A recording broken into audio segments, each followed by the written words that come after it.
Shrimad Bhagavad Gita chapter 18 में कल हमने लास्ट में समझने की कोशिश की थी कि 3 प्रकार के सुख जिसे अभ्यास द्वारा भ्रमण कर पुरुष दुख के अंत को प्राप्त होता है वो क्या है। भगवान श्री कृष्ण इन 3 प्रकार को सुखों को बतला रहे हैं। श्लोक 37। पहले जो विष जैसा और परिमाण में अमृत के तुल्य हो और जो आत्मा विषक बुद्धि के प्रसाद पे उत्पन्न हुआ है वह सुख सो सात्विक कहा गया है। तात्पर्य: जिस कार्य को करने में प्रत्यक्ष कष्ट उठना पड़े, जिसे करने के लिए मन व्याकुल तैयार न हो, किंतु जिसे जाने पर जिनके परिमाण में कर्ता को अनिर्वचनीय सुख की प्राप्ति हो, वह सुख सात्विक है। श्लोक 38। जो इंद्रियों और उनके विषयों को संयोग से पहले अमृत जैसा और परिमाण में विष तुल्य हो, वह राजसी सुख है। तात्पर्य: इंद्रियों और उसके विभिन्न विषयों में संबंध होने पर आत्मा को जो पहले अस्थायी सुख प्राप्त होता है वह अमृत के सदृश प्रतीत होता है। यही कारण है कि जीव विषय सुख भोग के बार बार प्रवृत्त होता है। श्लोक 39। और जो प्रारंभ में एवं परिमाण में आत्मा को मोहने वाला और निंद्रा आलस्य तथा प्रमाद से उत्पन्न हो, वह तामस सुख कहलाता है। तात्पर्य: जो सुख प्रारंभ में और अंत दोनों में ही कर्ता को भ्रम में डालने वाला हो और जो निंद्रा आलस्य और प्रमाद से उत्पन्न हुआ हो, वह तामस सुख है। श्लोक 40। पृथ्वी, गौ या देवता, ये ऐसा कोई भी प्राणी नहीं है जो प्रकृति से उत्पन्न इन तीनों गुणों से छूता हो। तात्पर्य: प्रकृति में सत्व रज तम इन तीनों गुणों द्वारा सृष्टि की सभी पदार्थ व्याप्त है। वे पदार्थ चाहे इन पृथ्वी के हो, स्वर्ग के हो या देवलोक के हो, प्रकृति अवर्णों से भी आच्छादित एवं निर्मित है। श्लोक 41। हे अर्जुन, ब्राह्मण, क्षत्रिय, वैश्य और शूद्र के कर्म अपने अपने स्वभाव से उत्पन्न हुए गुणों के कारण पृथक पृथक बटे गए हैं। श्लोक 42। शम, दम, तम, पवित्रता, क्षमा, सरलता, ज्ञान, विज्ञान, आस्तिक्य ये ब्राह्मण के स्वभाव जनक कर्म है। तात्पर्य: शम मन, बुद्धि, चित्त, अहंकार के नियंत्रण को कहते हैं। इंद्रियों के वश में करना दम है। व्रतादि द्वारा शरीर संयम तप है। ब्रह्मास्त्र पवित्रता शौच है। जल वायु से शरीर को शुद्ध करना और प्रभु भक्ति सदाचार से अंतकरण को शुद्ध करना शौच है। शक्तिमान होकर भी दूसरों द्वारा किए गए अपर के लिए दंड नहीं देना क्षमा है। चित्त में दया भाव रखना, उस पर सरल और व्यवहार में सरलता है। जो पदार्थ जैसा है उसे वैसा ही जानना ज्ञान है। योग्याभ्यास द्वारा जड़ चैतन्य के सभी रहस्यों को जानकर उनका प्रयोग करने समर्थ हो, उसे विज्ञान है। और परमात्मा की अटूट निष्ठा को आस्तिक्य है। ये 9 गुण जिन व्यक्ति में स्वभाव से ही परिलक्षित है, उसे ब्राह्मण समझना चाहिए। श्लोक 43। शूरवीरता, तेजस्विता, धैर्य, चतुरता, युद्ध से नहीं भागना, दान और स्वामित्व भाव, ये सब क्षत्रिय के स्वभावजन्य कर्म है। तात्पर्य: युद्ध में पराक्रम प्रदर्शन, किसी के पराक्रम के आगे न झुकना तेज है। विपत्ति होना धैर्य है। की कुशलता दक्षता है। शत्रु को युद्ध में सामने पाकर अपलायन है। भूमि आदि और स्वर्ग दान देना दान है। दूसरों के ईश्वर भाव है। 7 गुण क्षत्रिय ही पाए जाते हैं। श्लोक 44। खेती, व्यापार, वैश्य के स्वभावजन्य कर्म, संबंधी कर्म शूद्रों का स्वभावजन है। स्वभाव से ही खेती करना, गोपालन करना, वाणिज्य करना, वैश्य के इन कर्मों को प्रसन्न करना। लोग आजीवन इन कर्मों को करते हैं। शूद्र दूसरों की सेवा के इसके बदले में पारिश्रमिक प्राप्त करना चाहता है। जन्मजात गुण है। कोई अन्य व्यक्ति सेवावृत्ति अपना जीविकोपार्जन के लिए वैसा करता है। सेवा करने की प्रवृत्ति उसमें जन्मजात नहीं होती। श्लोक 45। अपने अपने कर्म में लगा हुआ व्यक्ति सिद्धि को, कर्म में लगा मनुष्य जिस प्रकार सिद्धि प्राप्त। श्लोक जिस परमात्मा से सर्व सुभूतों की, जिसमें यह सब व्याप्त है, उसमें कर्म द्वारा उनकी अर्चना कर मनुष्य सिद्धि प्राप्त करता है। तात्पर्य, परमात्मा इस जगत का प्रकृति उपादान करता है, में ओत प्रोत व्याप्त है, उससे भी जगत के सारे चराचर। अपना गुणविहीन धर्म दूसरों के अच्छी तरह अनुष्ठित है, स्वभावानुकूल पाप को नहीं प्राप्त करता। तात्पर्य, मूल कर्मों का अनुष्ठान सर्वधर्म अर्थात अपना कर्तव्य, ऐसे कर्मों को करना दूसरों गुणहीन अर्थात निरर्थक स्वभानुकूल कर्मों को करने वाला शारीरिक, मानसिक अथवा आत्मिक संकष्ट रूप, बल्कि दूसरों के स्वभाव करने को उच्च कोषण करना पड़ता है। श्लोक हे अर्जुन, कर्म दोषयुक्त नहीं छोड़े, क्योंकि सारे कर्म धुएं से अग्नि के समान दोषाक्षित हैं। तात्पर्य, स्वभाव के अनुकूल कर्मों को करने में कर्ता को सहज, ऐसे कर्म सुविधा पूर्वक किए जाते हैं, जबकि दूसरों के स्वभावानुकूल कर्म को करने के लिए कर्ता को ऐसी अनुभूति नहीं होती। श्लोक 49। सर्वत्र निरक्षक विधि वाला जितात्मा, जिसकी इच्छा दूर हो गई है, ऐसा पुरुष संन्यास द्वारा निष्कर्मता की है। यहाँ कर्मों के बंधन रूप दोष को बचने के लिए उपाय का संकेत किया गया है। कर्मों को सबसे बड़ा दोष की व्याख्या में कहा गया है बंधन है। इसमें तब छूट सकते हैं लेकिन वे अकर्म हो, अर्थात न कर्म करने जैसे हो। श्लोक 50। सिद्धि प्राप्त पुरुष ज्ञान की चरम निष्ठा और ब्रह्म है, जिसे जिस तरह प्राप्त करता है वह तू मुझसे सुन। श्लोक 41। श्लोक 42। विशुद्ध बुद्धि से आत्मसंयम रसादी विषयों के त्याग कर राग देश से पृथक होकर एकांत मिताई शरीर मन और वाला निरंतर ध्यान योग परायण वैराग्य का अच्छी तरह आश्रय ग्रहण किया हुआ। श्लोक 43। अहंकार बल घमंड का कर ममता रहित वाला व्यक्ति ब्रह्म प्राप्ति के योग्य होता है। तात्पर्य, परमात्मा प्राप्ति के लिए ऊपरी वर्जित सद्गुणों का जीवन में यत्नपूर्वक अवलंबन नितांत आवश्यक है। इन गुणों के युक्त पुरुष नित्य नियमित योग का अभ्यास यदि करे तो वह परमात्मा के साक्षात्कार का योग्य होता है। श्लोक 44। श्लोक 54। ब्रह्म में स्थित प्रसन्नचित्त तो शोक करता है, न कोई आकांक्षा, सभी भूतों में रम होता है, वह मेरी पराभक्ति को।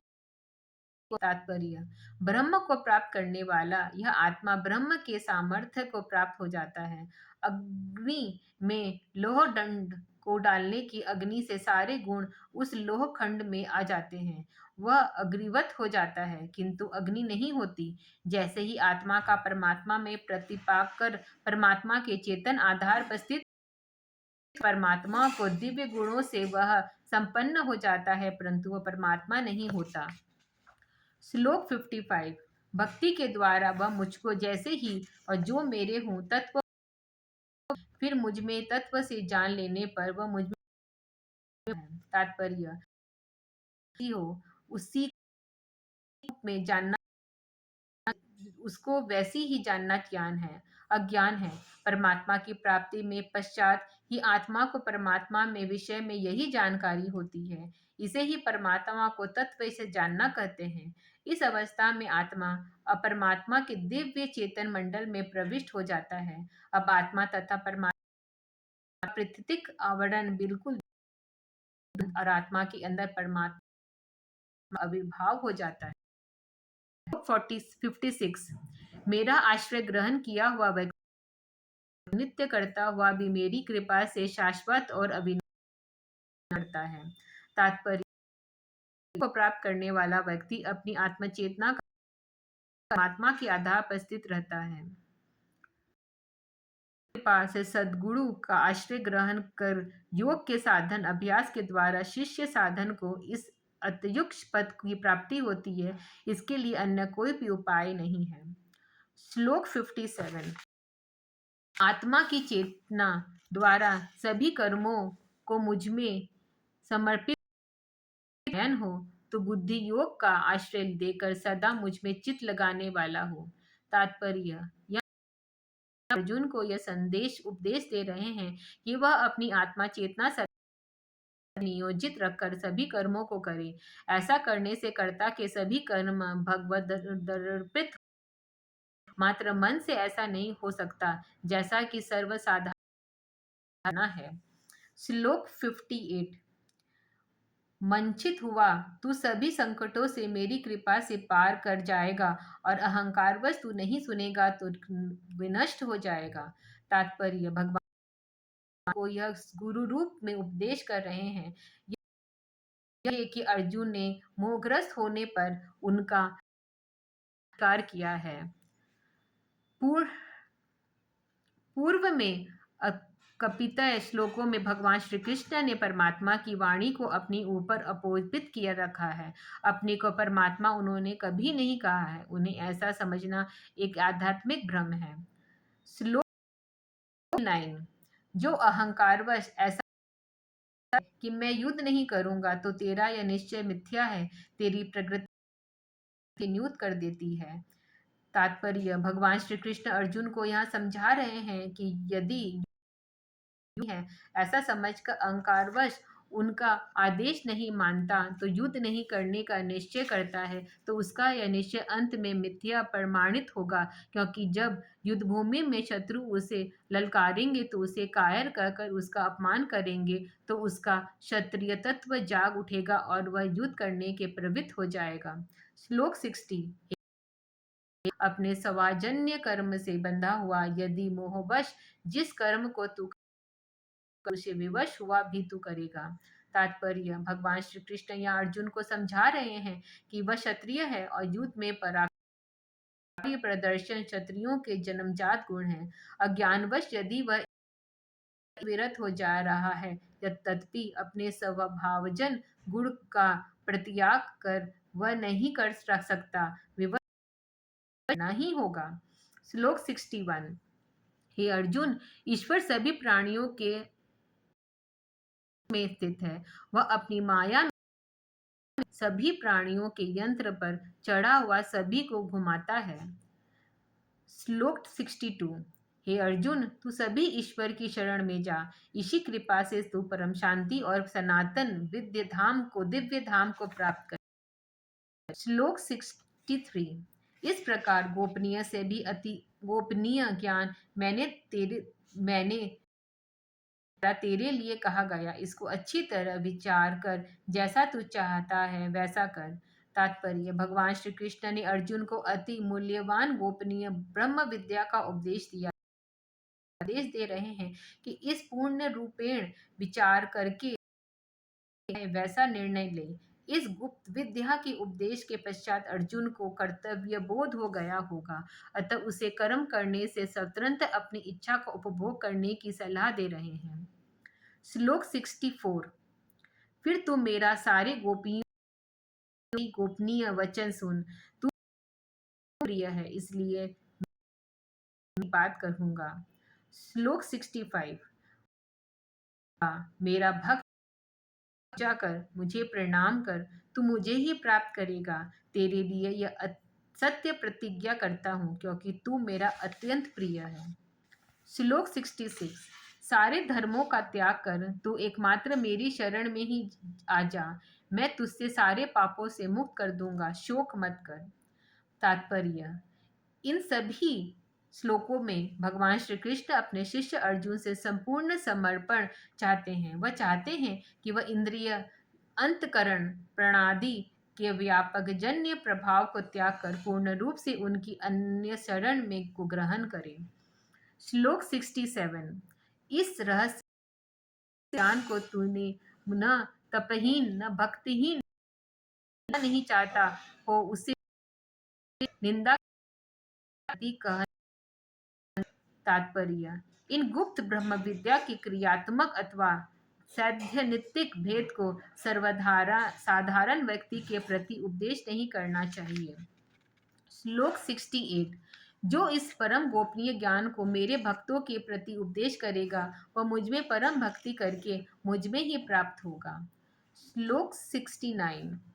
मनुष्य में इससे बढ़कर मेरा प्रिय कोई नहीं है और न इससे बढ़कर मेरा अधिक प्रिय इस धरती पर अन्य कोई होगा। श्लोक 70। और जो हम दोनों के इस धर्मयुक्त संवाद को अध्ययन करेगा उस यज्ञ से मैं पूजित होऊंगा, ऐसा मेरा निश्चित है। श्लोक 71। श्रद्धावान एवं दोष दृष्टि रहित जो व्यक्ति वह भी मुक्त होकर के शुभ लोकों में प्राप्त।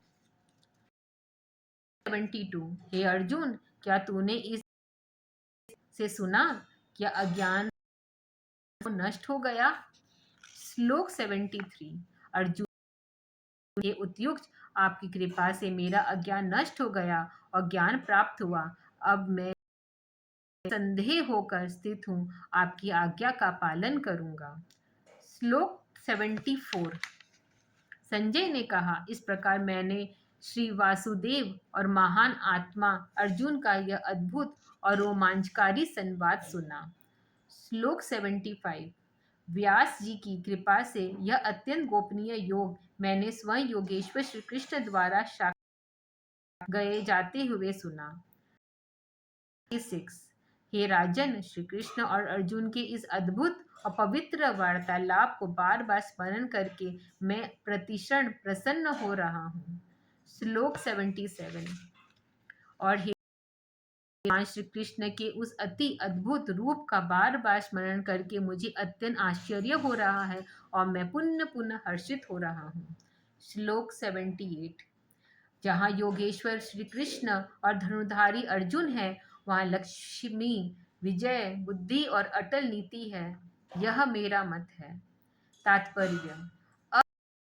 विचार महाराजा धृतराष्ट्र के समक्ष रखते हुए यह कह रहे हैं कि हे महाराज, जिस पक्ष में भगवान श्री कृष्ण जैसे योगेश्वर और अर्जुन जैसे गांडीव उस पक्ष में निश्चय ही लक्ष्मी, विजय, बुद्धि और अटल सिद्धांत है। अतः महाभारत के युद्ध में विजय श्री पांडव पक्ष को वरण करेगी एवं कौरव पक्ष की पराजय होगी। इस प्रकार की भविष्यवाणी संजय के द्वारा दी गई, क्योंकि संजय को उस समय दिव्य दृष्टि प्राप्त थी जिसके द्वारा भविष्य के गर्त में गुप्त युद्ध में अंतिम परिमाण को है वह समर्थ है। तो अनेक पुत्रों की भविष्यवाणी उन्होंने निसंकोच रूप से संजय जैसा व्यक्ति कटु सत्य न कर सुहाती कथन का नहीं था। यही कारण है कि महर्षि व्यास ने महाभारत युद्ध का आंखों देखा हाल सुनाने के लिए समझा। हमने संपूर्ण गीता को समझने की पूरी कोशिश की है। हो